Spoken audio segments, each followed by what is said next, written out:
हाँ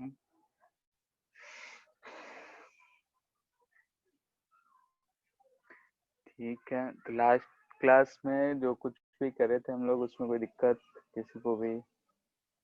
और मॉड्यूल सब कर रहे हो अनुज? और मॉड्यूल समझ ही नहीं आता किधर से करें, क्योंकि उसमें ऑर्गेनाइज नहीं है सर। बताना पड़ेगा। ठीक है तो हाँ नेक्स्ट चैप्टर, सर। ठीक है तो नेक्स्ट चैप्टर से हम देख के बता देंगे। अभी का तो चैप्टर लगभग खत्म हो गया है, तो अब कहीं से भी शुरू करो। Yes sir. ठीक है, नेक्स्ट ठीक चैप्टर है से सर। उसको हम टॉपिक वाइज देख लेंगे, उसके ठीक है। बाद लगवा देंगे। और स्कूल में एग्जाम भी चल रहा है क्या तुम लोग का भी? Yes sir. Half yearly? हाँ यस सर। सर चल रहा है। अच्छा। खत्म भी होने वाला है सर, लास्ट पेपर बाद। ठीक है। फिजिक्स में कहाँ तक आ रहा था उसमें? शायद पार्ट 1 पूरा था सर में। हम लोग सर ऑप्टिक्स ऑप्टिक्स बताए थे। तुम्हारा तो ऑप्टिक्स तक आ रहा है ना, सबका वही है। पार्ट 1 पूरा खत्म ही है लगभग ना। ठीक है, हम लोग का भी अब खत्म ही है। EMI खत्म होगा, उसके बाद AC कोई लंबा चैप्टर है नहीं, और EMW। ठीक है। मैग्नेटिज्म मैटर वाला जो है उसको रीडिंग डाल लेना है। ठीक है, उसको देखेंगे, थ्योरेटिकल है पूरा। देखे सिलेबस आता है तो उसमें है या हटा हुआ है, जैसा भी होगा लास्ट में समय बचेगा तो उसको हम लोग कर लेंगे। ठीक है, याद रखना इस चीज को और याद दिला देना एक बार। अभी जैसे हम लोग देख रहे हैं EMI, तो EMI में हम लोग लास्ट क्लास ग्रोथ और डीके ऑफ करंट देखे थे कि अगर कोई भी इंडक्टर है तो उसमें ग्रोथ और डीके कैसे होगा। ठीक है, तो उसका फॉर्मूला हम लोग निकाले थे और देखे थे कि ग्रोथ या डीके का बात हो रहा है तो सिमिलर ही था charging and discharging of capacitor जैसा। यानी कि दोनों चीज को एक साथ रिलेट कर लो तो थोड़ा आसान हो जाएगा दोनों चीज समझने में, क्योंकि एक चीज पढ़ेंगे दूसरा भी याद रह सकता है।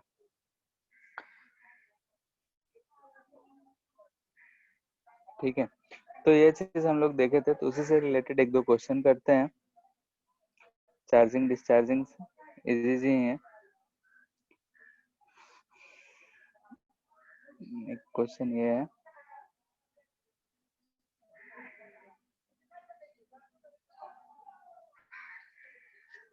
ये शायद किए थे हम लोग लास्ट क्लास करते हैं।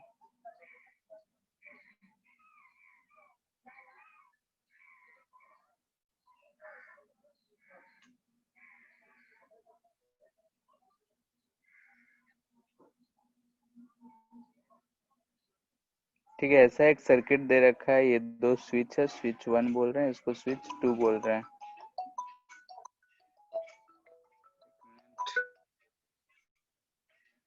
Hello hello hello.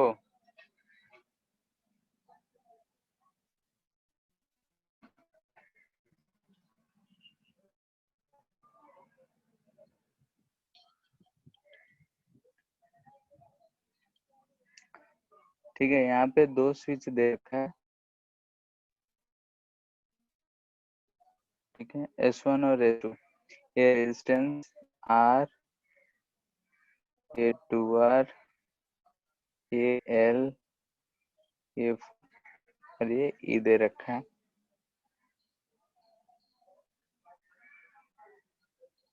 बोल रहा है कि S1 closed for long time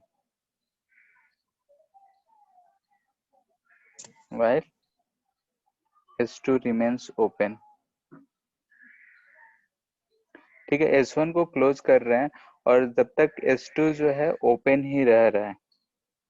ठीक है, ये अब कर रहे हैं कि now S2 is closed। And S1 is open. ठीक है, अब S2 को क्लोज कर दिए और S1 को ओपन कर दिए। हमसे पूछ रहा है कि find the di by dt just after that moment।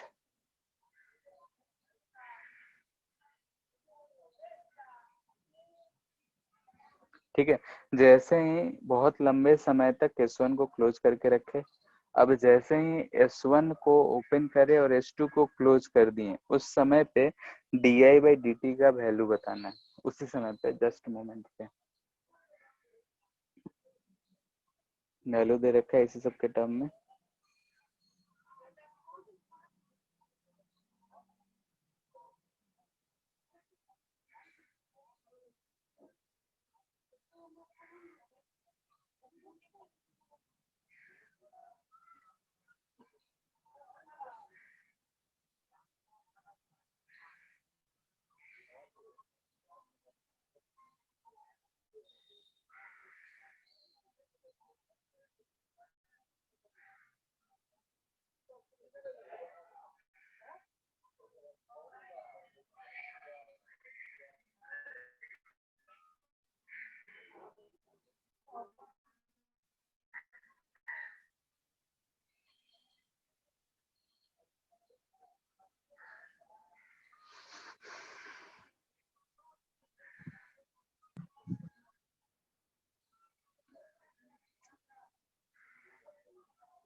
आया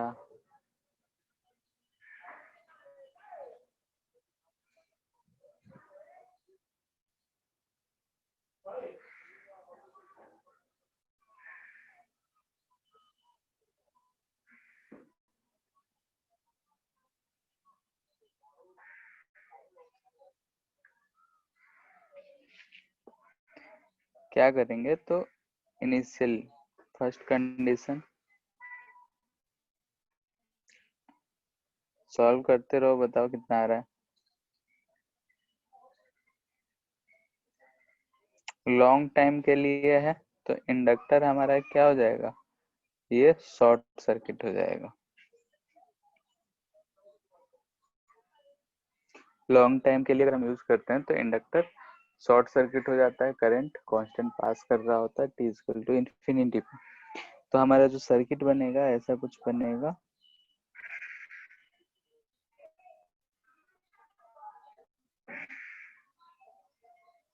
इंडक्टर को हटा लिए,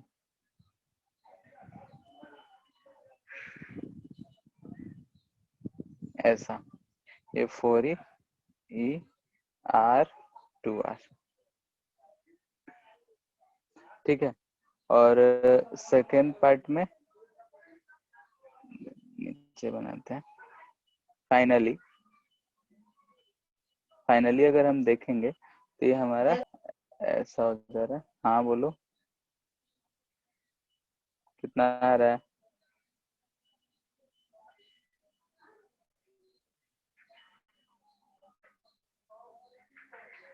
अच्छा सॉरी गलती हो गया, फर्स्ट केस में यहाँ तो ओपन है। ठीक है, ऐसा है तो ऐसा है, तो अगर हम देख रहे हैं तो इस वाले पार्ट में करंट I बह रहा होगा, दिख रहा है कि E बाई R ओपन है, तो जो भी करंट बह रहा वही।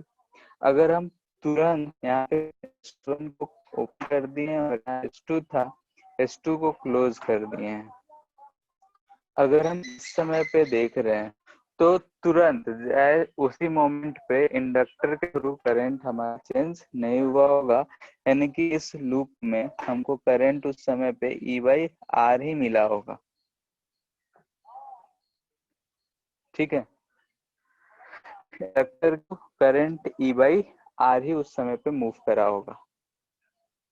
ठीक है, यानी कि इस लूप में हम देख सकते हैं कि करंट उस मोमेंट का बात कर रहा है, भले ही इसके बाद इस बैटरी के कारण इसमें कुछ चेंजेस आएगा, लेकिन उस मोमेंट पे अगर हम इंडक्टर के through current E by R मान रहे हैं, कुछ सर्किट में करंट जो होगा E बाई आर ही होगा। ये बात अगर सबको क्लियर है तो क्वेश्चन बन गया। ठीक है, यहाँ पे अब क्या कर सकते हैं हम, ये लूप घूम सकते हैं हम लोग, कैसे भी घूमो।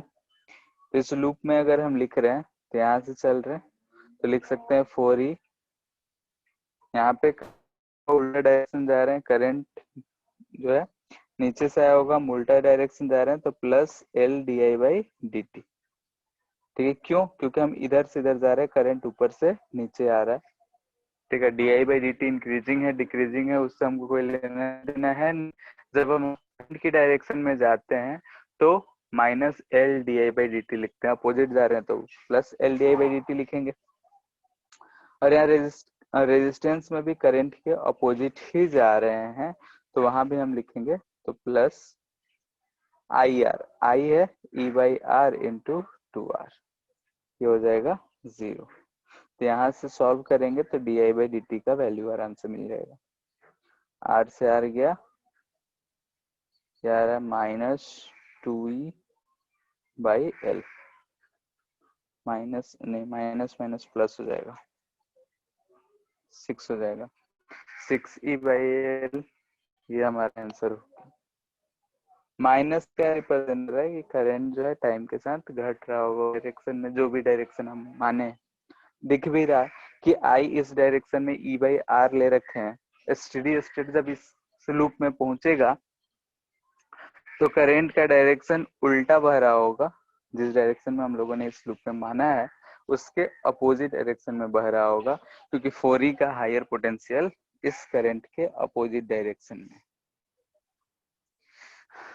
तो जो भी कंडीशन दिया रहेगा उसको एज्यूम करते हुए, मानते हुए हम लोग को क्वेश्चंस को डील करना पड़ता है। क्वेश्चन होंगे इसमें बहुत आसान आसान ऐसे, ठीक है, लेकिन कब हम कैसे यूज करें वो चीज जानना जरूरी है। तो इसलिए कैसे वेरी कर रहा है इस बात को ध्यान रखना है। ऐसे सिमिलर एक क्वेश्चन दे रहे हैं, मतलब कि इसी से रिलेटेड टॉपिक से। एक रेजिस्टेंस है, इसके साथ एक इंडक्टर को हम ऐसे कनेक्ट कर रखे हैं, यहाँ स्विच है और स्विच के साथ एक बैटरी लगा हुआ है।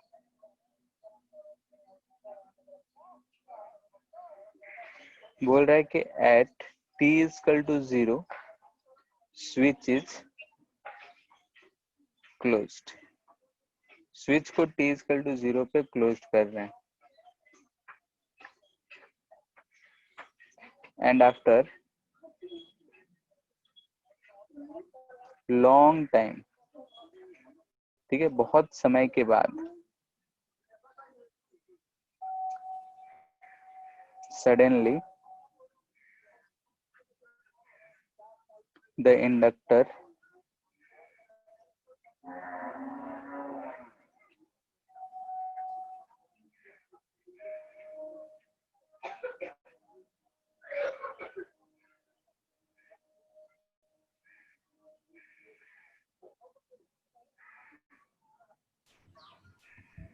ठीक है, एन टाइम लेसर,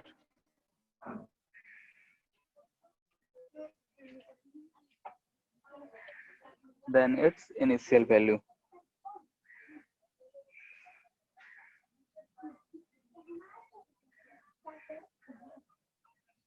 ठीक है, इनिशियल वैल्यू से इतना करते हैं तो find out instant current, find out current at that instant.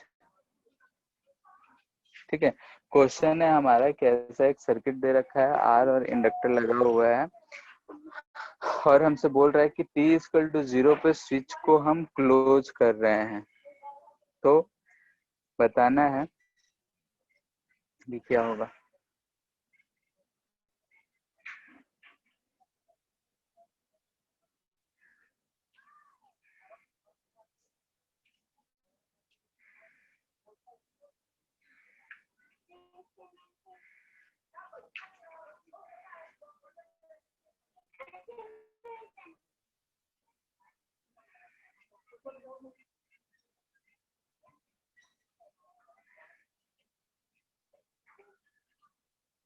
Question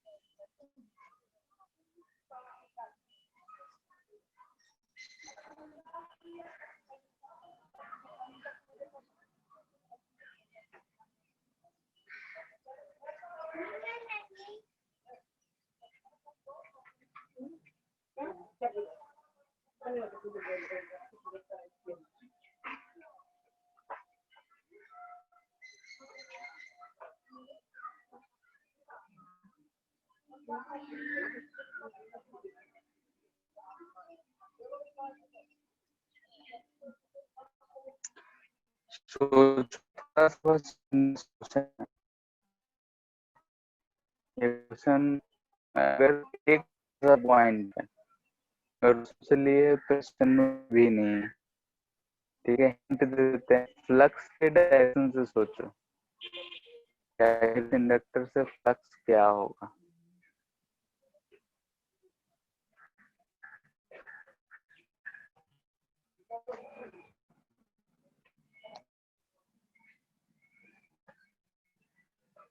बोलो कोई भी हिंट, आइडिया, कुछ भी, जो भी सोच रहे हो बताओ।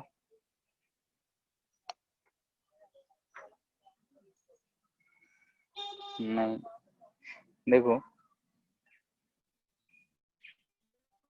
हमारे पास, जैसे अगर हम पहले पढ़ के अगर है कि इस करंट अगर आई जा रहा है तो हम बोलते हैं कि इस करंट अगर वेरिंग है, चेंजिंग है या फिर कुछ भी चेंजिंग है, तो इस चेंजिंग के थ्रू जो फ्लक्स होता है, फ्लक्स हमने बोला था डायरेक्टली प्रोपोर्शनल टू आई होगा और इसको बोले थे एल आई, ठीक है, ये फ्लक्स हम बोले थे कि इसके थ्रू अगर कोई भी लूप होता है उसमें अगर करंट बह रहा होता है, करंट चेंजिंग है, डायरेक्टली प्रोपोर्शनल टू आई है और एल आई बोल दे रहे हैं। तो यहाँ पे आई चेंजिंग नहीं दिया है, एल चेंज करके आई के बारे में पूछ रहा है। तो थोड़ा सा अगर हम ध्यान दें तो एट द इंस्टेंट, यानी कि किसी भी एक पार्टिकुलर इंस्टेंट का बात करें तो फ्लक्स उस समय पे क्या रहेगा, यहाँ पे दिया होगा कुछ इंस्टेंट पे बताना है जब ऐसा कर दिया गया, यानी कि n टाइम्स लेसर करने का मतलब कि जो L2 है उसको L1 बाई n कर दिया गया, ठीक है, L1 बाई n कर दिया गया, यानी n टाइम्स घटा दिया गया। तो उस टाइम पे अगर घटाया गया है L2 इतना कर दिया गया है। अभी इनिशियली ये बहुत देर से जब बंद था तो इसमें जो करंट बह रहा होगा I वो E बाई R बह रहा होगा, क्योंकि उस समय इंडक्टर शॉर्ट सर्किट की तरह बिहेव करेगा और इंडक्टर को शॉर्ट सर्किट कर देंगे तो करंट E बाई R बह रहा होगा। नाउ अब हम देख रहे हैं कि उस इंस्टेंट पे जब हम इस इंडक्टर का इंडक्टेंस n टाइम्स लेस कर दिए, इतना कर दिए, उस इंस्टेंट पे फ्लक्स हमको कांस्टेंट ही मिलेगा, उतना मिलेगा जितना उस करने से जस्ट पहले था, यानी कि हम बोल सकते हैं at instant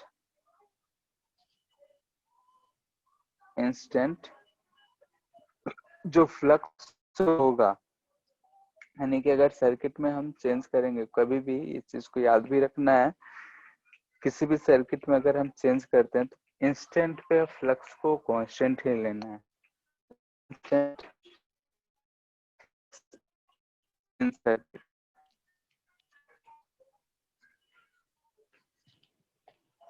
will remains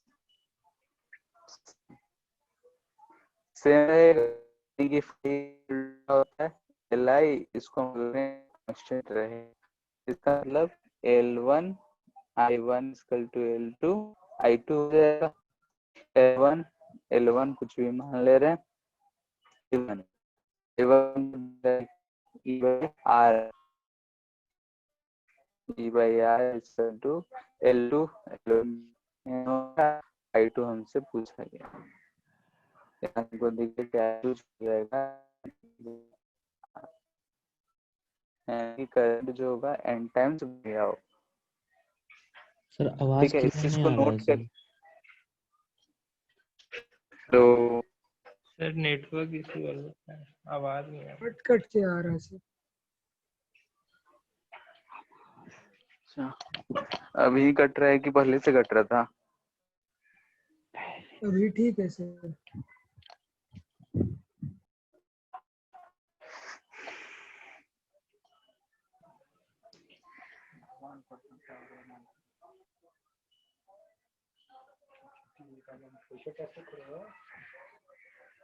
hello,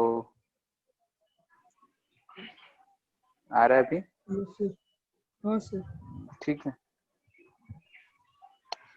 इसका क्या करें?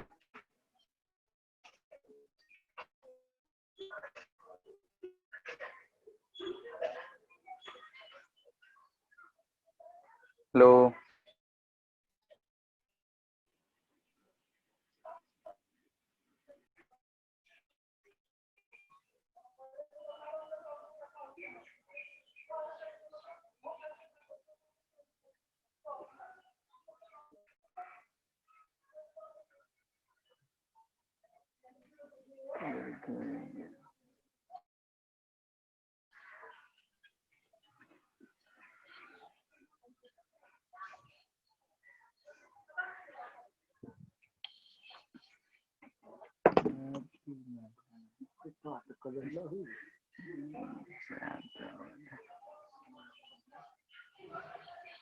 ठीक है।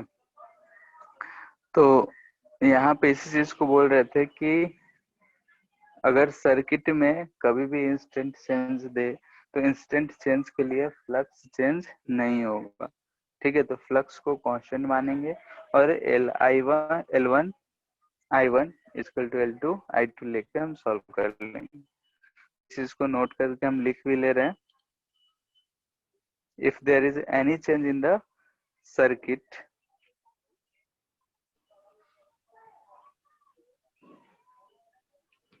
if there is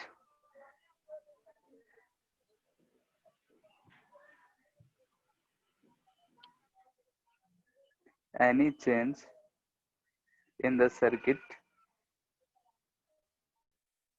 containing inductor, then there is no instantaneous effect on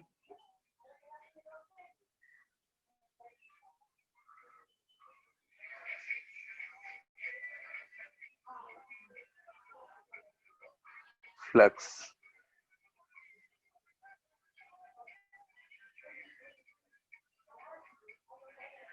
ठीक है, फ्लक्स के इंडक्टर पे अगर सर्किट में बोले, किसी भी सर्किट में अगर इंडक्टर है और उसमें इंस्टेंटेनियस चेंज का अगर बात करेगा तो उस समय फ्लक्स को हम कांस्टेंट मानेंगे। ठीक है, और फ्लक्स कांस्टेंट है और फाई जी होता है एल आई। इसको अगर कांस्टेंट मान रहे हैं तो यहाँ से हम बोल सकते हैं कि L is inversely proportional to current होगा, या फिर L1 बाई L2 लिख सकते हैं I2 बाई I1, या L1 I1 equal to L2 I2। तो इस चीज को हम लोग यूज कर सकते हैं। सब छोटा छोटा बात है जो कि हम लोग सर्किट में इसको यूज करते हैं।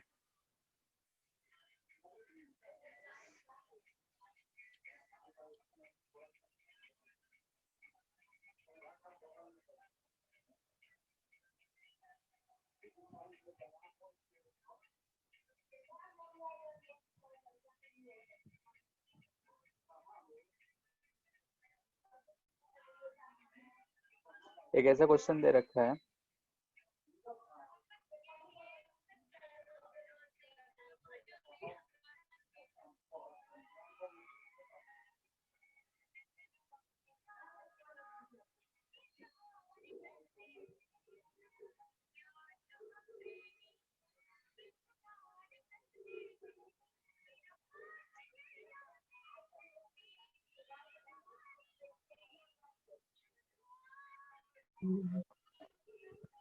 बोल रहा है कि टी इक्वल टू 0 हम स्विच को क्लोज कर रहे हैं। ठीक है, इनिशियली कहीं भी करंट नहीं है, दिख रहा है कि बैटरी से कनेक्टेड ही नहीं है, तो इंडक्टर चार्ज नहीं है। ठीक है, find out current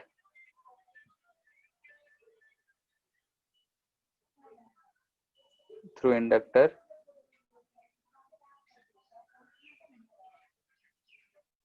as function of time.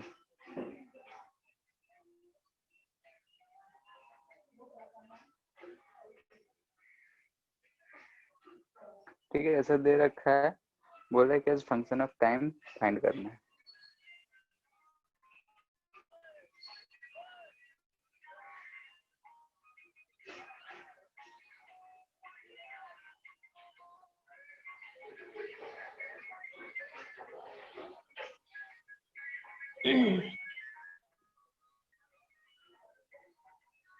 ठीक है, हम लोग फॉर्मूला जानते हैं, लास्ट क्लास इसका मेथड बताए थे।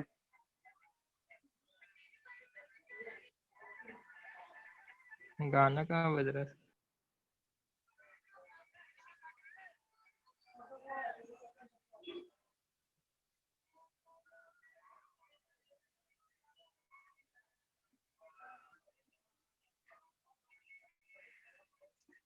इधर ही बगल में बज रहा था।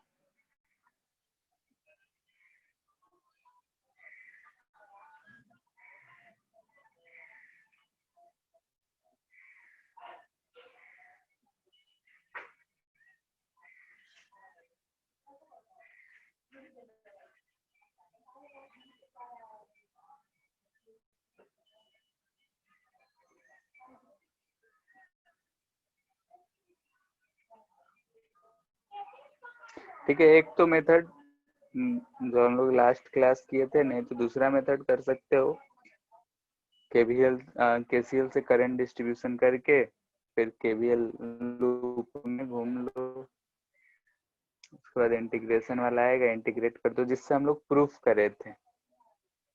ठीक है, तो वही मेथड हम सॉल्व करेंगे अभी। ये दोनों पता होना, वो वाला आसान है।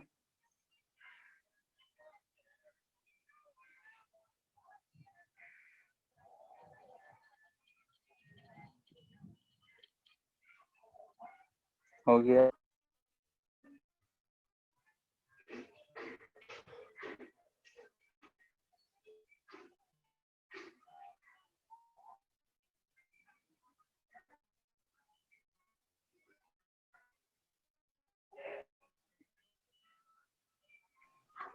Sir E/2R 1 minus e to the power minus 3R tau by 2L।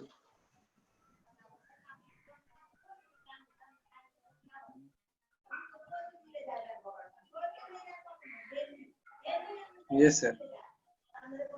तो ये आ रहा है,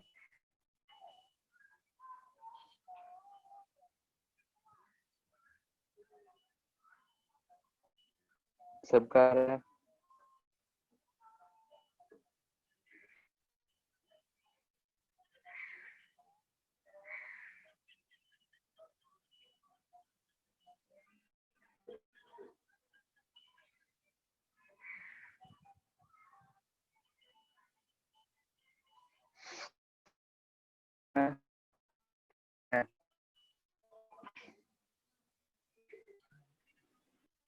हम लोग देखें, बाकी से हुआ होगा तो उसको कर लेना। सर आवाज नहीं आ रहा। ठीक है, हम कह रहे हैं कि हीट के बारे में अगर हम बात कर रहे हैं तो हीट का, नहीं कि अगर जो डिस्चार्जिंग ऑफ कैपेसिटी, डिस्चार्जिंग बोल रहे हैं, डिके ऑफ करंट है, उसमें हीट क्या जनरेट होगा। ठीक है, heat generated during decay of current. ठीक है, इसको थ्योरेटिकल भी बता सकते थे, लेकिन हम सोच रहे हैं कि इसको प्रूफ कैसे करें। हम लोग थोड़ा देखना चाहते हैं क्या हो रहा है, सिचुएशन को समझने के लिए कैलकुलेशन कर रहे हैं।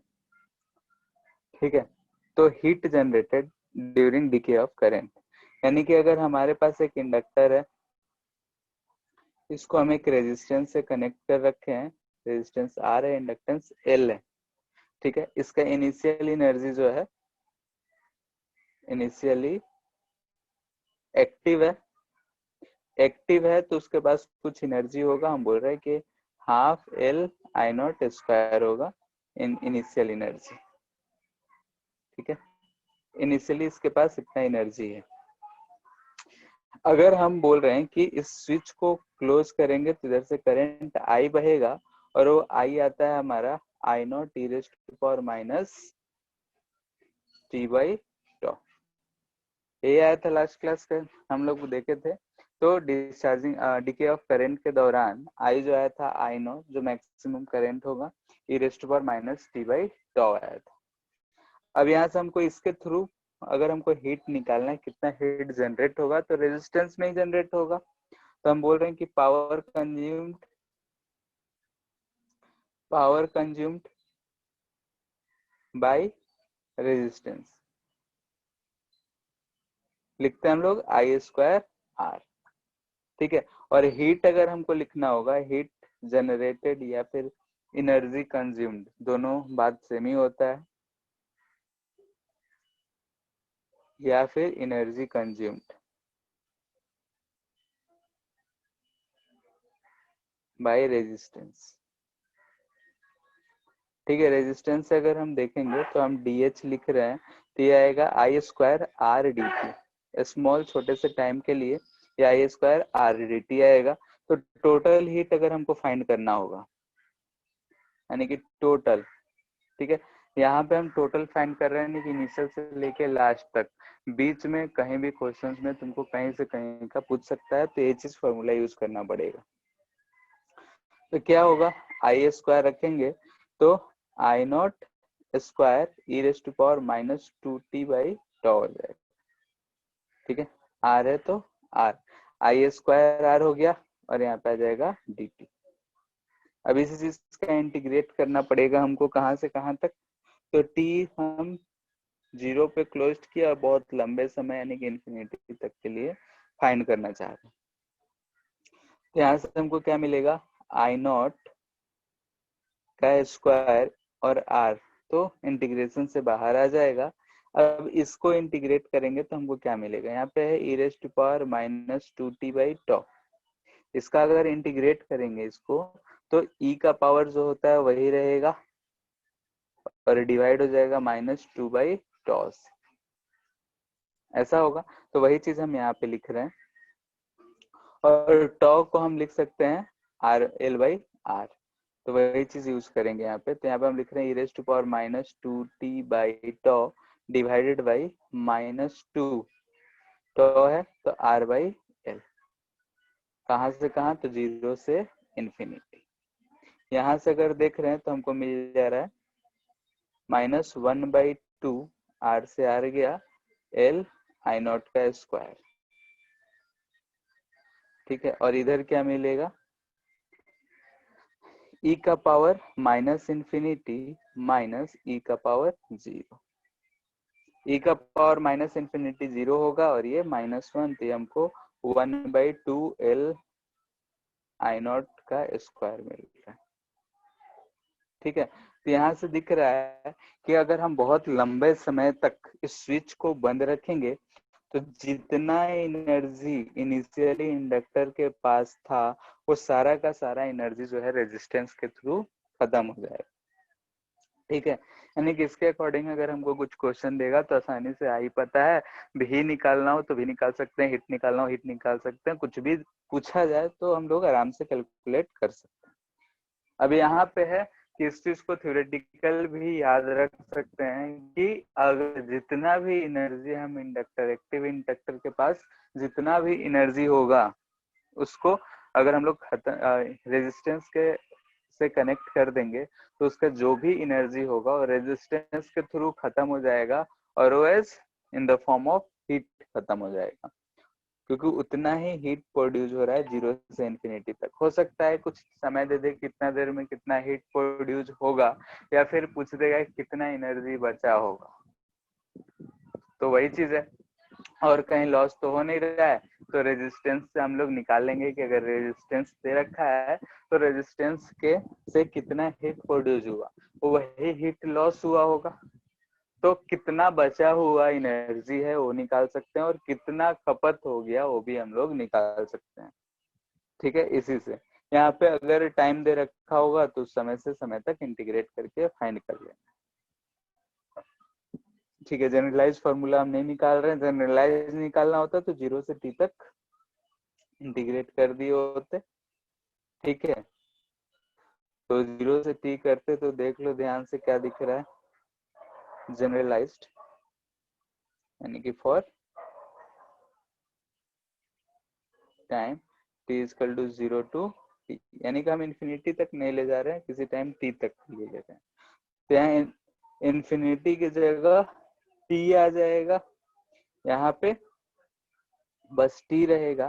तो ध्यान से देखेंगे तो हीट हमको मिल रहा है यहाँ पे जितना भी टाइम का देख रहे हैं, तो 1/2 L I not square 1 minus e raise to power minus 2t/τ। ठीक है, करंट वाले में माइनस t/τ था, यहाँ 2t/τ आएगा। ये माइनस इस माइनस को अंदर ले आएंगे तो ये चीज मिल जाएगा, कैलकुलेट करके देख सकते हो। ठीक है, ये चीज मिलेगी।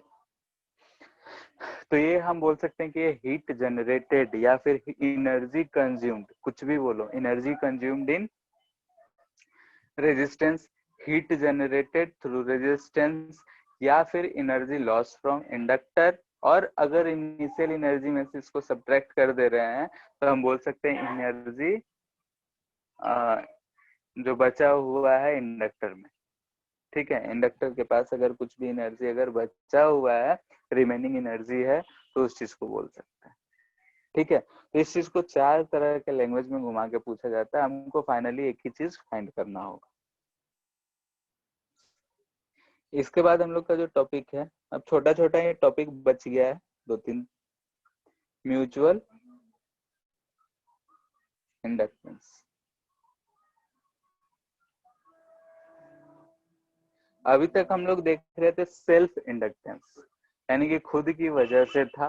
म्यूचुअल इंडक्टेंस जो है एक की वजह से दूसरे में, ये चीज हम लोग पहले भी देखे हैं। जैसे एग्जांपल दे रहे हैं, यहाँ पे अगर करंट आई बह रहा है, यहाँ पे अगर हम लूप कोई रखे और बोले कि आई जो है टाइम के साथ साथ इंक्रीजिंग है,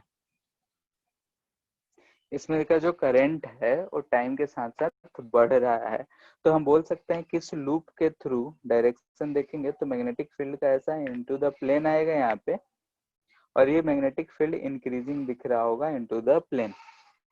और इस इंक्रीजिंग के करंट की वजह से, इंक्रीजिंग मैग्नेटिक फील्ड की वजह से इसमें एक करंट ऐसा जनरेट हो, यानी कि करंट इसमें ऐसा जनरेट होगा, इसको डिक्रीज करना हो।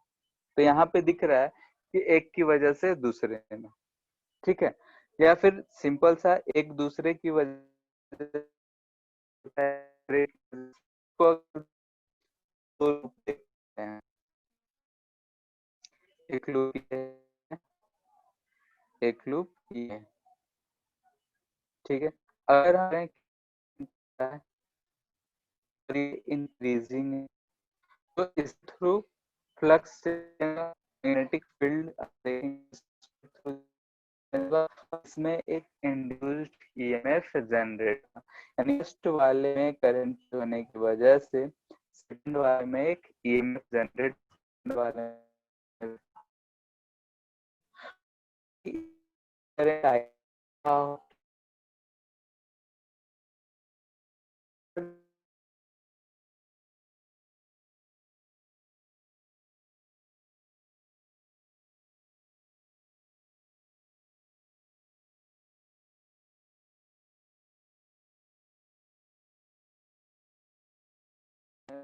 तो पहले में फ्लक्स कर रहे हैं।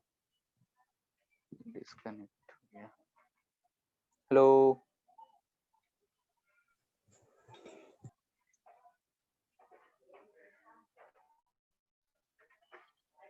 Hello, yes sir. ठीक है, तो यहाँ तक ये बात क्लियर है कि अगर हम 2 लूप आसपास में रखे हैं तो एक में अगर हम फ्लक्स चेंज कर, एक में करंट चेंज कर रहे हैं तो दूसरे में फ्लक्स चेंज होगा, क्योंकि पहले का मैग्नेटिक फील्ड दूसरे से पास हो रहा है। ऐसा अगर हम देखें तो इसमें मैग्नेटिक फील्ड होगा। ठीक है, और पहले में अगर करंट को चेंज कर रहे हैं तो ये मैग्नेटिक फील्ड दूसरे से चेंज होगा और सेकंड में एक इंड्यूस्ड ईएमएफ जनरेट होगा। या सेकेंड में भी अगर करंट को चेंज कर रहे होंगे तो फर्स्ट में एक इंड्यूस्ड ईएमएफ जनरेट होगा। यानी कि हमको दिख रहा है कि किसी भी लूप में अगर हम करंट को बढ़ाए या घटाए चेंज कर रहे हो तो दूसरे लूप में फ्लक्स चेंज हो रहा है, और फ्लक्स अगर चेंज होगा तो ईएमएफ होगा। तो इसी चीज को बोलते हैं म्यूचुअल इंडक्टेंस। यहाँ बोल सकते हैं कि due to variation of current in one loop there will be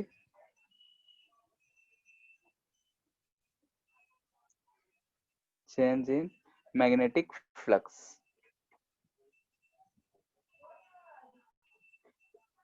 in another loop kept near it। ठीक है, उसके पास अगर रखा हुआ है तो उसमें चेंज होगा, यानी कि implies that there will be induced EMF। ठीक है, और इसी induced EMF को तो हम लोग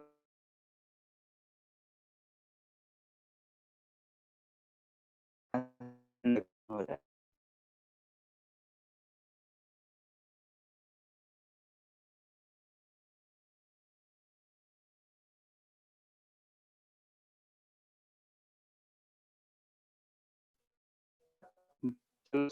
बनाते हैं, ऐसा है। सर ऑडियो नहीं आ रहा।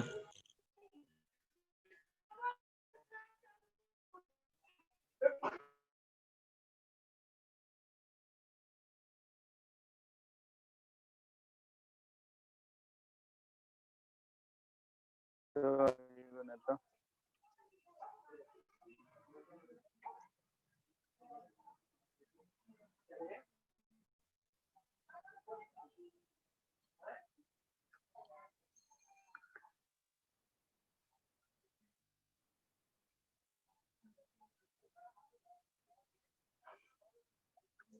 एक मिनट देखते हैं।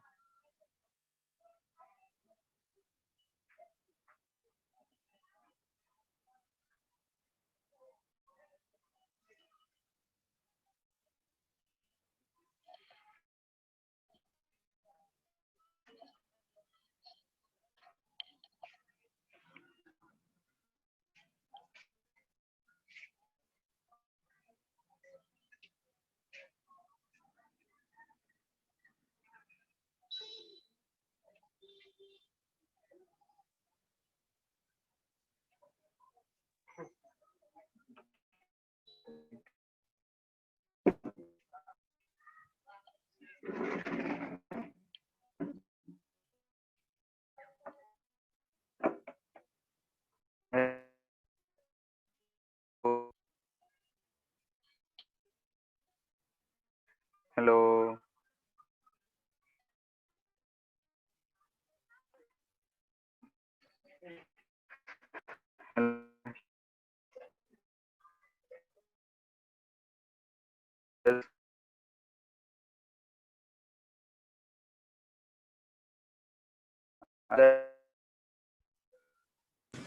सर आवाज कट रहा है बहुत, पूरा कटा हुआ कट रहा।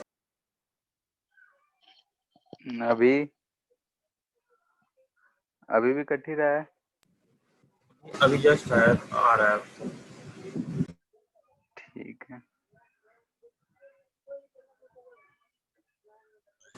सर एक बार फिर से ठीक बता है, दीजिए ना, ठीक है, कट गया था आवाज पूरा। ठीक है, फिर से एक्सप्लेन कर रहे हैं। जैसे म्यूचुअल इंडक्टेंस हम बोल रहे हैं, तो म्यूचुअल इंडक्टेंस यानी कि म्यूचुअल का मतलब ही होता है एक दूसरे की वजह से। तो जैसे कि अगर हम दो लूप है, सर्कुलर लूप ही रखे हैं सिंपल सा, तो अगर हम एक लूप में करंट को वेरी करेंगे तो हमको दिख रहा है कि फर्स्ट लूप में अगर करंट वेरी करेंगे तो इससे जो ये मैग्नेटिक फील्ड लाइंस है इस सेकेंड लूप से वेरी करता हुआ दिखेगा। यानी कि करंट को अगर हम फर्स्ट लूप से वेरी कर रहे हैं तो सेकेंड लूप में मैग्नेटिक फील्ड चेंज होने की वजह से हम बोल सकते हैं कि सेकेंड लूप से फ्लक्स चेंज हुआ। यानी कि फर्स्ट में करंट चेंज करने से सेकेंड में फ्लक्स चेंज हुआ। और सेकेंड में फ्लक्स चेंज हुआ है तो हम बोल सकते हैं कि उसमें ईएमएफ इंड्यूस्ड हुआ होगा। ठीक है, वैसे ही अगर हम सेकेंड वाले लूप में भी अगर करंट कुछ दे के चेंज करेंगे तो फर्स्ट वाले में कुछ प्रोड्यूस होगा, सिमिलर, यानी कि एक की वजह से दूसरे में, दूसरे की वजह से पहले में। तो ऐसा अगर सिचुएशन आ रहा है तो इसको हम लोग बोल रहे हैं म्यूचुअल इंडक्टेंस। पिछला केस पढ़े थे हम लोग सेल्फ इंडक्टेंस, यानी कि एक ही लूप था, उसी में करंट को हम वेरी करे थे, तो उसी का मैग्नेटिक फील्ड उसी को चेंज करा था, तो हम लोग बोल रहे थे सेल्फ इंडक्टेंस। यहाँ पे एक की वजह से दूसरे में, तो उसको बोल रहे हैं म्यूचुअल इंडक्टेंस। वैसे ही हम यहाँ पे दो लूप मान रखे हैं, ये इसका एक्सिस है, ठीक है, इसका दोनों सेमी एक्सिस पे रखे। मान लेते हैं कि एक लूप से ऐसा हम करंट इसमें पास कर दिए, तो करंट ऐसा इसमें बहेगा, ठीक है, यानी कि इसमें से करंट बहेगा तो इससे कुछ मैग्नेटिक फील्ड इस तरीके से चेंज हो रहा होगा। ठीक है, हम बोल रहे हैं कि इस करंट को है जो आई इंक्रीजिंग, अगर ये करंट इंक्रीजिंग है तो इसका मैग्नेटिक फ्लक्स, इसमें अभी कोई करंट नहीं है, अगर इसमें हम फर्स्ट वाले लूप में करंट को बोल रहे हैं कि इंक्रीजिंग है, तो यहाँ से ये जो मैग्नेटिक फील्ड है इधर की तरफ, ये भी हमको इंक्रीजिंग दिखेगा। और ये अगर इसमें इंक्रीजिंग है तो इसको अपोज करना चाहेगा, यानी कि अगर नॉर्थ दिख रहा है तो ये भी नॉर्थ जैसा बिहेव करेगा, ये साउथ की जैसा, तो इसमें करंट हमको दिखेगा कि ऐसा बह रहा होगा, यानी कि इस इंक्रीजिंग को अपोज करेगा, और इस करंट को आई को बोल रहे हैं कि इंड्यूस्ड हो गया, यानी कि एक में करंट को चेंज करें तो दूसरे में इंडक्शन हुआ, तो इस चीज को बोलते हैं हम लोग म्यूचुअल इंडक्टेंस।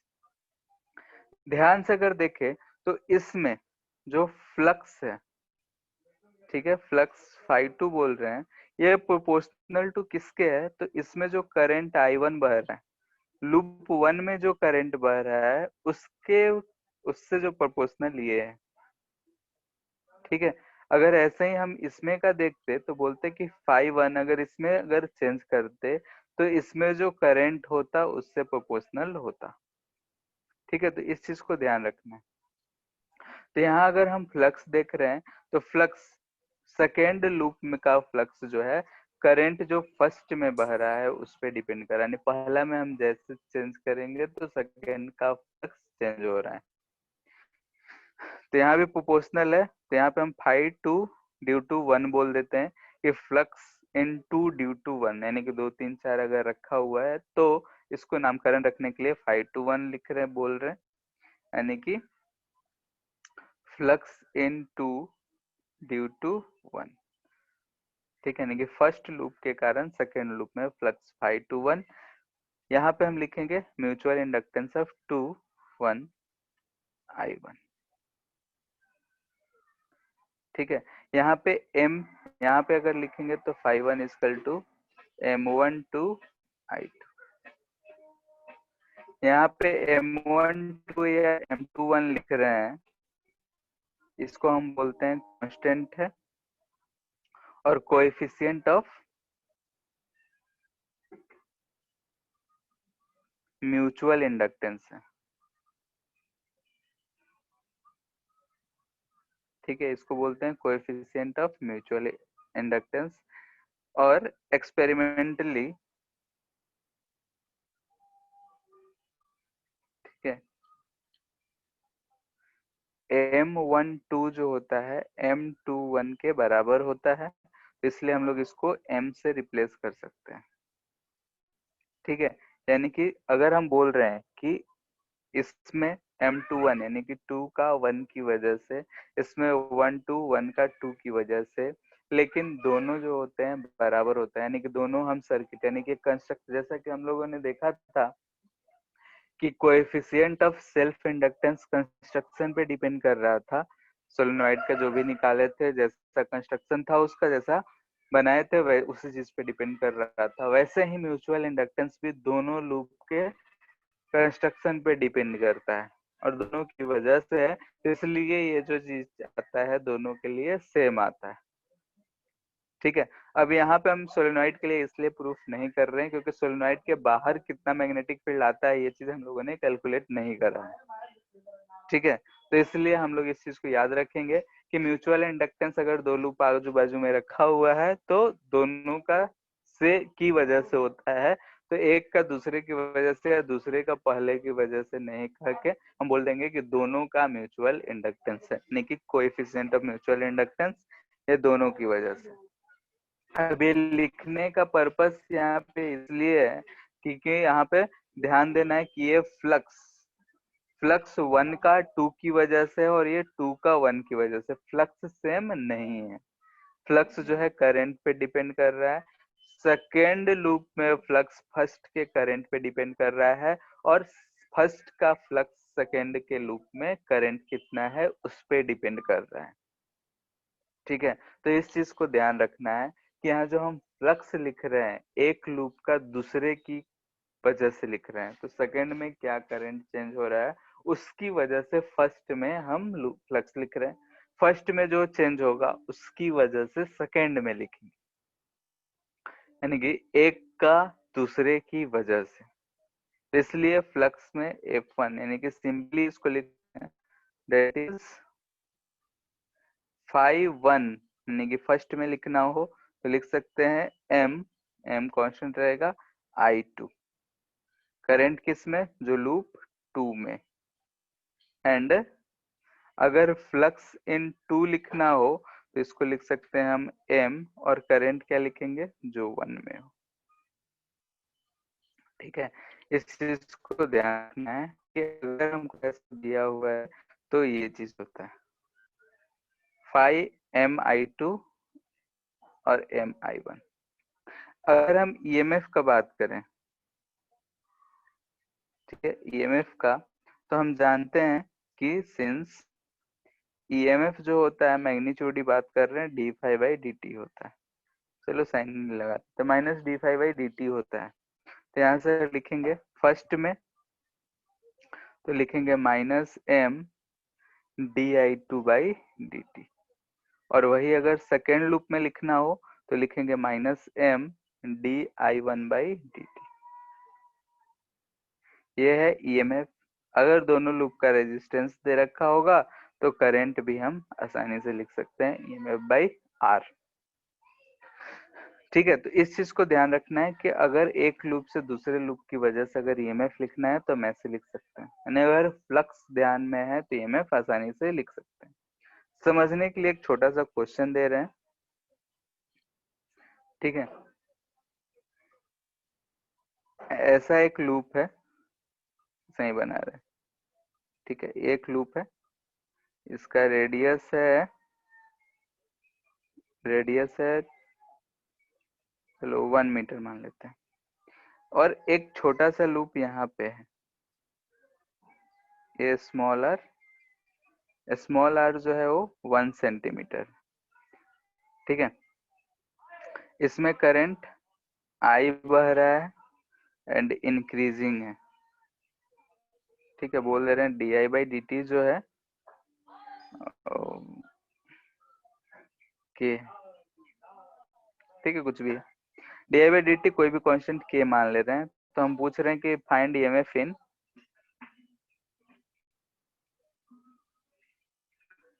इसको लूप 1, इसको लूप 2, ठीक है। लूप 2 में कितना ईएमएफ होगा ये फाइंड करना है, ठीक है। तो सिंपली दिख रहा है, बता रहे हैं इसको, तो सिंपली हमको क्या दिख रहा है कि इसमें करंट ऐसे बह रहा है, ठीक है। करंट बह रहा है तो हम अंदर यानी कि इसके अंदर कितना मैग्नेटिक फील्ड है वो पता कर सकते हैं, तो बी इनसाइड लूप 2, ठीक है। क्योंकि लूप 2 के थ्रू हमको फ्लक्स चाहिए तो उसका एरिया हमको दिख रहा है पाई आर स्क्वायर, अगर मैग्नेटिक फील्ड फाइंड कर ले तो हम फ्लक्स फाइंड कर सकते हैं, तो ये लिख रहे हैं। तो हमारा ये रेडियस इतना छोटा देने का पर्पस यही है कि हम वहां पे सेंटर पे कांस्टेंट वैल्यू एज्यूम कर सके, क्योंकि सेंटर पे हम लोगों ने निकाला था चाहे था mu naught I upon 2r, बड़े वाले का रेडियस होगा तो mu naught I upon 2r, area अगर लिखेंगे तो लिखेंगे पाई आर स्क्वायर। तो फ्लक्स अगर लिखेंगे तो फ्लक्स हम लिखेंगे एरिया इंटू मैग्नेटिक फील्ड। दोनों का डायरेक्शन अगर देख रहे हैं तो सेम डायरेक्शन में है, तो cos 0 आ जाएगा। ईएमएफ के लिए D phi by D T.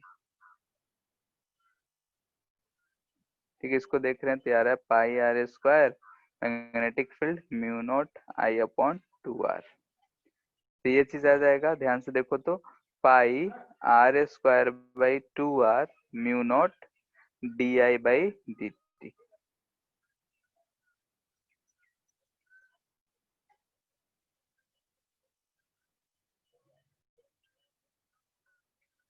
ठीक है, ये चीज आ रहा है। तो अगर हम इस चीज को कंपेयर करें इससे, ठीक है, इससे अगर कंपेयर करें तो हमको क्या दिख रहा है कि यहाँ पे जो म्यूचुअल इंडक्टेंस एम होता अगर पूछा जाता तो mu not pi R square by 2r आ रहा है।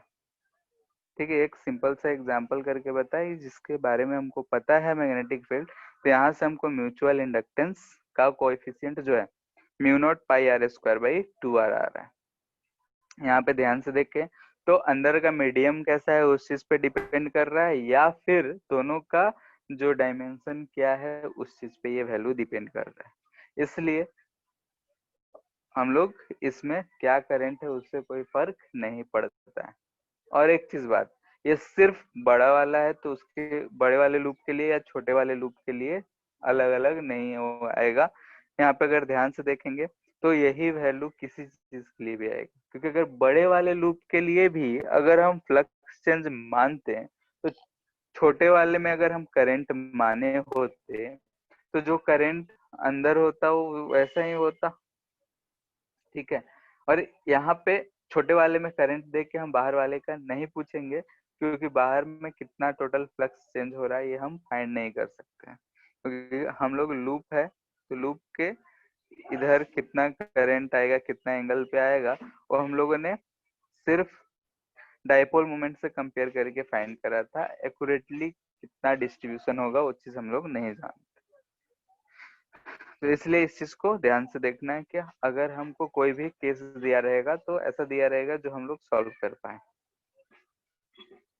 ठीक है, तो यहाँ से हमको दिख रहा है कि एम फाइंड करना होगा, तो क्या काम करें, अभी तक जो काम करते हैं वही काम यहाँ भी कर रहे हैं, यानी कि फ्लक्स फाइंड किए हैं D phi by D T करके ई लिख लिए हैं और कंपेयर कर दिए। अगर ईएमएफ सिर्फ पूछता तो कोई अलग बात ही नहीं था, ईएमएफ लिख के छोड़ देते। लेकिन अगर हम बोल रहे हैं कि इसमें से कोएफिशिएंट ऑफ म्यूचुअल इंडक्टेंस क्या होगा तो हम इस चीज से कंपेयर कर लिए। यहाँ से क्या कंपेयर किए तो हमको दिख रहा है E two equal to M D I by D T है, तो D I by D T तो बचा है, जो बाकी का चीजें बच गया वो म्यूचुअल इंडक्टेंस का कोएफिशिएंट होगा। ठीक है, तो ये चीज है हमारा कोएफिशिएंट ऑफ म्यूचुअल इंडक्टेंस। अगर म्यूचुअल इंडक्टेंस है तो इस चीज को बोलते हैं। अब एक बात यह है, ठीक है, अगर हम मान लेते हैं कि दो लूप हमारे रखा हुआ है आसपास में, ठीक है, एक ये लूप रखा हुआ है और इसी के बगल में हम बोल रहे हैं कि एक और लूप रखा हुआ है। ठीक है, ऐसा इसका सेल्फ इंडक्टेंस L1 है, इसका L2 है और दोनों का म्यूचुअल M है। ठीक है, अब ध्यान से देखो यहाँ पे, अगर हम इसमें का करंट चेंज करेंगे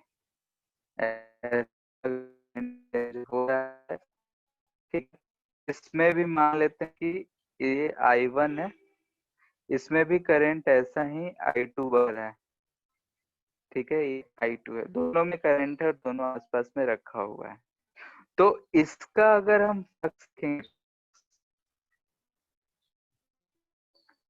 टोटल फ्लक्स अगर लिखेंगे तो φ1 लिखेंगे तो ध्यान से, एक तो सेल्फ की वजह से होगा तो लिखेंगे L1 I1,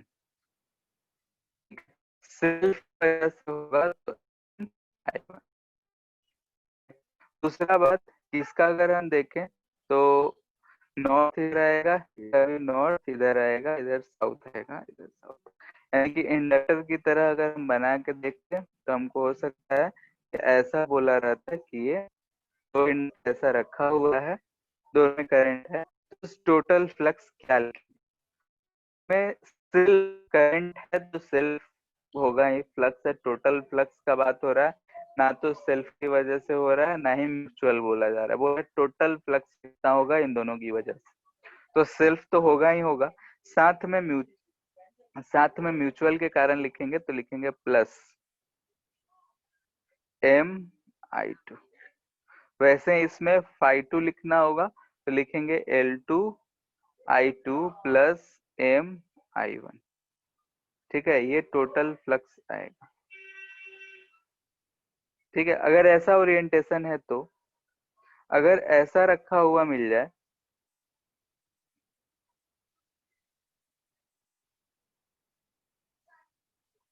यानी कि इसमें करंट ऐसा है कि ये भी नॉर्थ और ये भी नॉर्थ है, इसका L1 है, करंट I1 बह रहा है, इसमें L2 है, करंट I2। तो इस केस में अगर ऐसा हमको दिख जाए तो इस केस में φ1 लिखना होगा, तो L1 I1 में कोई दिक्कत नहीं है, लेकिन इसकी वजह से लिखेंगे तो माइनस एम आई टू लिखेंगे, क्योंकि दोनों का नॉर्थ एक साइड में है, अपोज कर रहा है, तो यहाँ पे माइनस एम आएगा। वैसे ही इस केस में अगर हम φ2 लिखेंगे तो लिखेंगे L2 I2 minus M I1।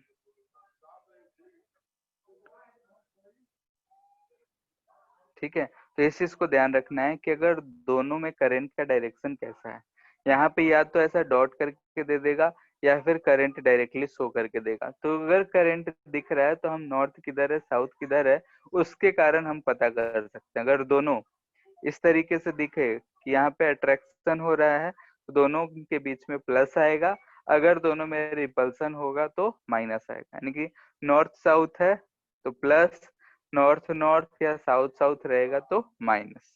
इस चीज का ध्यान रखना है, और वही चीज हम लोग आगे चल के कॉम्बिनेशन में भी यूज कर लेंगे। ठीक है, तो ये चीज को हम बोल रहे हैं कि टोटल फ्लक्स है। और इसी चीज से रिलेटेड जैसे कि अगर हम कॉम्बिनेशन का बात करें, कॉम्बिनेशन ऑफ इंडक्टर, अगर इंडक्टर्स को कंबाइन करें तो दो ही पढ़ना है हमको, सीरीज में कर रहे हैं तो वही केस 1।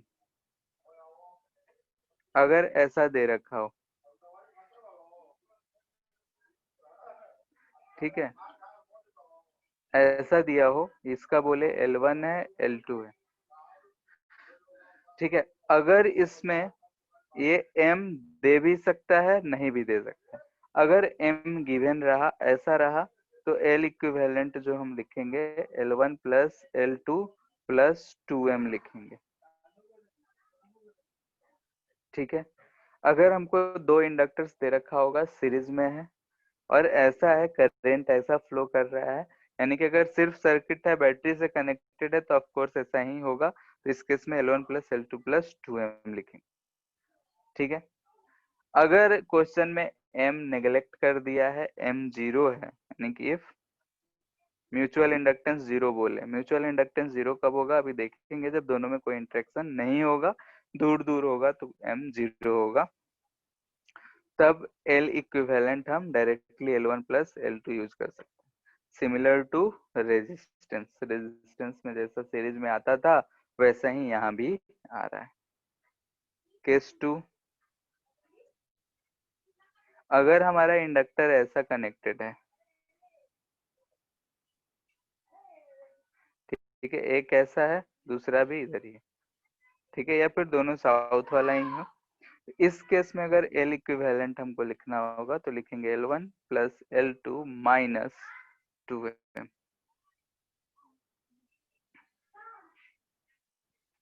ठीक है, इस केस में हम माइनस लिखेंगे क्योंकि दोनों का अपोजिट है। ठीक है, यानी कि ये भी नॉर्थ ये भी नॉर्थ, अपोजिंग है तो अपोजिंग है तो माइनस है। इसी चीज से हम लिख रहे हैं, फ्लक्स पता है, अगर फ्लक्स चेंज लिखेंगे तो ईएमएफ पता कर सकते हैं, और ईएमएफ को एल इक्विवेलेंट जो हम लिखते हैं एम इक्विवेलेंट उससे रिलेट करके फाइंड कर सकते हैं। तो हम उतना कैलकुलेशन पे नहीं जा रहे हैं, डायरेक्टली इस चीज को याद रखना है, कैसा रहेगा वैसे यूज करना है। एम 0 है तो एम का कैंसिल नहीं लेना है, ठीक है। और अगर पैरेलल रहेगा, ठीक है, पैरेलल में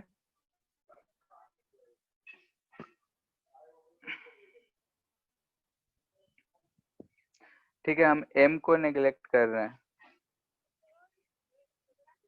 ठीक है, म्यूचुअल को नेग्लेक्ट कर रहे हैं क्योंकि म्यूचुअल इंडक्टेंस हम लोग पैरेलल में मोस्टली क्वेश्चन 99% केसेस यही होगा, 99 या 100% केसेस लगभग यही रहेगा कि म्यूचुअल इंडक्टेंस को नेग्लेक्ट करना है। तो यहाँ से अगर करंट इसमें आई आ रहा है,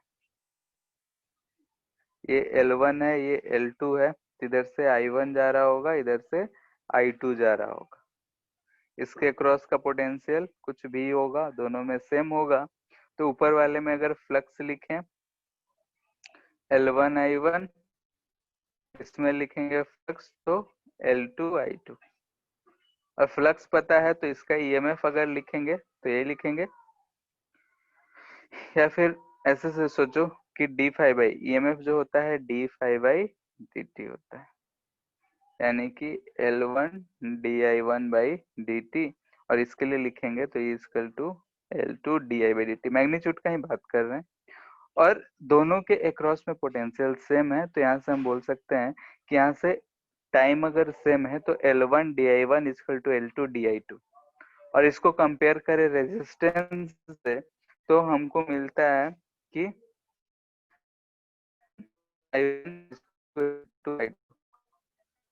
ठीक है, पर टाइम सेम रखें तो इस चीज को देखें तो यहाँ से ये मिल रहा है, ठीक है, यानी कि L is inversely proportional to current. Resistance वाला केस है, रेजिस्टेंस वाला केस है तो करंट लिखना होगा, लिखेंगे 1/L,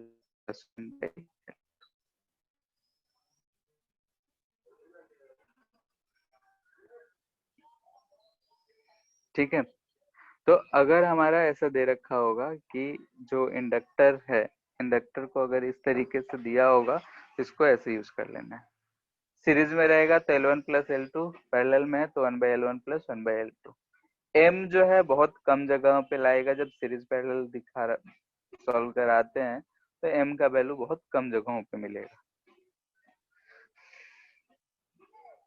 नेक्स्ट जो है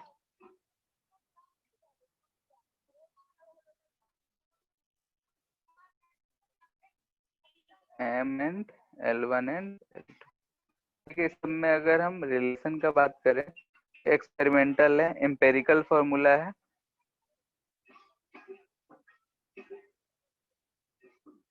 ठीक है, एम्पेरिकल फॉर्मूला है, यानी कि इसके प्रूफ के बारे में कहीं सोचना भी नहीं है, इस यहाँ पे डायरेक्टली रिलेशन निकाला हुआ है, तो हमको याद रखना है बस,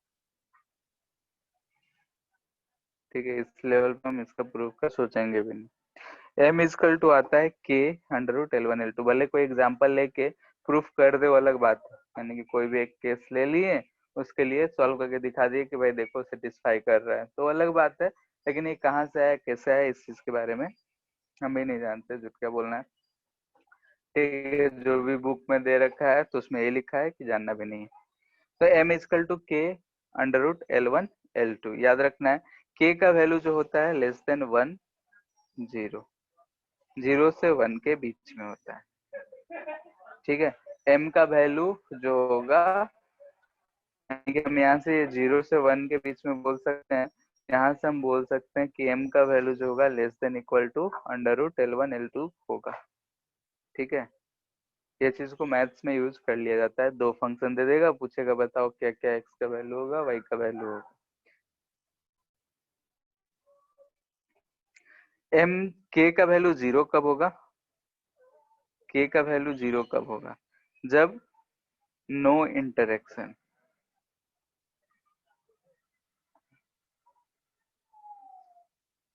ठीक है, दो लूप्स में अगर कोई इंटरेक्शन नहीं हो तब k 0 होगा, यानी कि first case separated by a long distance, ठीक है। बहुत ही दूर दूर अगर रखे होंगे तो कोई इंटरेक्शन नहीं होगा, और कोई इंटरेक्शन नहीं होगा यानी कि के का वैल्यू 0 होगा। या सेकेंड में बोल सकता है इस शेप में हो, में भी हो सकता है। कैसा लूप है, लॉन्ग सोलेनोइड है। अगर ऐसा भी शेप दे दिया 90 डिग्री पे है तो फर्स्ट का फ्लक्स दूसरे के फ्लक्स से लिंकेज नहीं रहता है। इस केस में भी हम बोलते हैं कि k इजकल टू 0 है, ठीक है। For k is equal to 1 complete linkage हो, यानी कि दोनों लूप के बीच में बहुत ही लिंक हो, बहुत ही इंटरेक्शन हो, उस चीज को हम बोल सकते हैं कि k 1 होगा। जैसे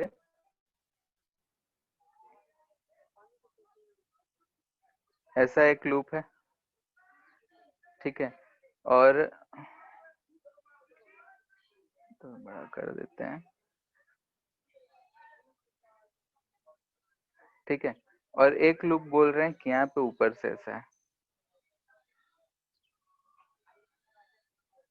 ठीक है। तो इसमें दिख रहा है कि फर्स्ट का फ्लक्स सेकंड का फ्लक्स दोनों ही कंप्लीटली एक दूसरे को कैंसिल आउट कर रहा है या फिर इंटरेक्ट कर रहा है। तो इस केस में हम बोलेंगे के का वैल्यू जो होगा 1 होगा, यानी कि फर्स्ट का फ्लक्स सेकंड में कंप्लीटली मिल रहा है, सेकंड का फर्स्ट में कंप्लीटली मिल रहा है, कंप्लीटली कंसिडर्ड हो रहा है, इसलिए इसमें हम बोल रहे हैं के का वैल्यू 1 होगा। और इस केस में मैक्सिमम म्यूचुअल इंडक्टेंस आएगा, और इन सब केसेस में मिनिमम यानी 0 होगा। बाकी सब केसेस अगर रखते हैं तो उसमें कुछ बीच का वैल्यू आएगा, यानी कि म्यूचुअल इंडक्टेंस जो होगा इक्वल टू के L1 L2 होगा। के का वैल्यू कोई भी कांस्टेंट है जिसका वैल्यू 0 से 1 के बीच में होता है।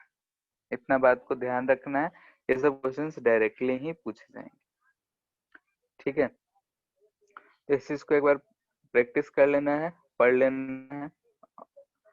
हम लोग का और 2 टॉपिक इस चैप्टर में बच गया है, एक तो एलसी ऑसिलेशन, ठीक है, यानी कि इंडक्टर और कैपेसिटेंस लगाएंगे तो कैसा क्या बिहेव करेगा। ऑसिलेट करता है एनर्जी, इंडक्टर और कैपेसिटर दोनों स्टोर करता है। रेजिस्टेंस था तो लूज कर दे रहा था, लेकिन जब इंडक्टर को कैपेसिटर से जोड़ेंगे तो इंडक्टर एनर्जी कैपेसिटर को देगा, कैपेसिटर इंडक्टर को देगा, तो ऐसे एनर्जी ऑसिलेट करेगा। तो उस चीज को बोलेंगे। और फिर एसी जनरेटर, ठीक है, एसी जनरेटर क्या होता है, ये 2 चीज हम लोग का बचा हुआ है, तो मोस्ट प्रोबेबली कल खत्म हो जाएगा, ठीक है। और मॉड्यूल कंप्लीट करो, ठीक है। नेक्स्ट मॉड्यूल से हम क्लास 5 क्वेश्चन उसमें से चूज कर करके बता देंगे, ठीक है। ठीक है, फिर और किसी को इस सब में किसी भी पॉइंट में कर है तो पूछ लो।